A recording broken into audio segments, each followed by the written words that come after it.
হাজারো প্রতিকূলতাকে পরাজিত করে মহিষাসনের চায়ের দোকানে কর্মচারীর কন্যার উচ্চ মাধ্যমিকে নজির গড়ে সফলতা অর্জন।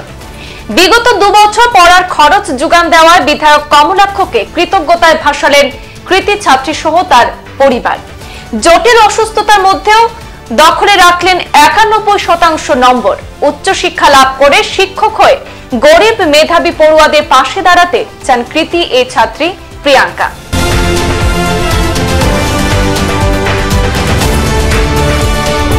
দরিদ্রতাকে পেছনে ফেলে কিডনি জনিত রোগে আক্রান্ত থাকার পরেও উচ্চ মাধ্যমিকে নজর কাড়া কৃতিত্ব মহিষাসনের প্রিয়াঙ্কা নাথের। বাবা ফকিরাবাজারের একটি চায়ের দোকানে কর্মচারী। দীর্ঘদিন চেন্নাই অ্যাপোলো হাসপাতালে চিকিৎসাধীন থাকার পর মা বাবার স্বপ্ন পূরণ করতে নিজের দৃঢ়তায় এবারের উচ্চ মাধ্যমিকে গোটা উত্তর করিমগঞ্জের নাম উজ্জ্বল করেছে কৃতি ছাত্রী প্রিয়াঙ্কা। তথ্যমতে 91% নম্বর অর্জন করে প্রথম স্থানাধিকার করেছে প্রিয়াঙ্কা নাথ। জানা যায়, বিগত দিনে প্রিয়াঙ্কার পরিবারের আর্থিক অসচ্ছলতার কারণে পড়াশোনা বন্ধ হয়ে পড়ার উপক্রম হয়ে পড়লে পাশে দাঁড়ান উত্তর করিমগঞ্জের বিধায়ক কমলাক্ষ দেবপুরকায়স্থ। গত 2 বছর কৃতি ছাত্রী পড়াশোনার ব্যয়ভার বহন করেছেন বিধায়ক কমলাক্ষ। প্রিয়াঙ্কার ইচ্ছা, শিক্ষিকা হয়ে তার মতো পড়ুয়াদের পাশে দাঁড়াতে চায় বলে জানিয়েছে প্রিয়াঙ্কা। এদিকে আজ প্রিয়াঙ্কার সাফল্যের খবর পেয়ে বিধায়ক কমলাক্ষ দেবপুরকায়স্থ ছুটে যান মহিষাসনে। কৃতি ছাত্রীকে শুভেচ্ছা জানিয়েছেন বিধায়ক এবং তিনি বলেন, মনে অদম্য ইচ্ছা থাকলে হাজারো প্রতিকূলতাকে পেছনে ফেলে জয়ের শিখরে পৌঁছানো সম্ভব। এই কথাকেই প্রমাণ করেছে মেধাবী ছাত্রী প্রিয়াঙ্কা।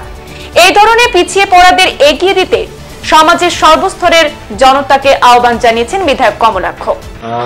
প্রিয়াঙ্কা নাথ ও যখন এসএসসি পরীক্ষা পাস করেছিল, ওর বাড়িতে আমি এসেছিলাম এবং সেই সুবাদে আমি জুনিয়র কলেজের সঙ্গে যোগাযোগ করি এবং ওনারা ফ্রি অফ কস্ট, ওনারা বিশেষ করে অ্যাডমিশন খরচ থেকে সবাই মোটামুটি কোনো ধরনের পয়সা ওরা নেয়নি এবং শিক্ষাদান সেখানে করে। এবার ও বিশেষ করে এইচএস পরীক্ষা পাস করেছে 91%। আমার শুভেচ্ছা জ্ঞাপন করছি যে বিশেষ করে এইভাবে গ্রাম অঞ্চলে বা প্রত্যন্ত অঞ্চলে যারা এইভাবে আমাদের যেগুলো মেধা আছে, আমাদের বিশেষ করে ছাত্রছাত্রীরা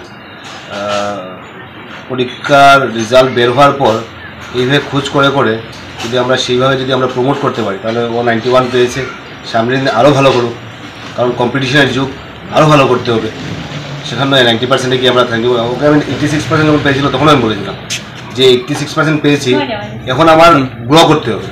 আমি যদি নিচের দিকে আমি নেমে যাই তাহলে সেটা সাকসেস নয়। সাকসেস হচ্ছে কি 91%, সেটাকে যখন আমরা 95% করতে পারবো, 98% করবো, অর্থাৎ কম্পিটিশনের যুগ। আমাদের কম্পিটিশনের যুগে আমাদের শুধু কম্পিটিশনের মাধ্যমে গিয়ে সমাজে আমাদের প্রতিষ্ঠিত হতে হবে। তাই আমি প্রিয়াঙ্কাকে আমার শুভেচ্ছা জ্ঞাপন করছি। ও জীবনে প্রতিষ্ঠিত হোক, মানুষের জন্য কাজ করুক, সমাজের জন্য কাজ করুক, ও যাতে নিজেকে প্রতিষ্ঠিত করতে পারে। তাই ওর ঘরে আজকে আসলাম ওকে শুভেচ্ছা জানানোর জন্য। সংবাদ এই পর্যন্তই, ফিরছি পরবর্তী অন্যান্য আপডেট নিয়ে। ধন্যবাদ।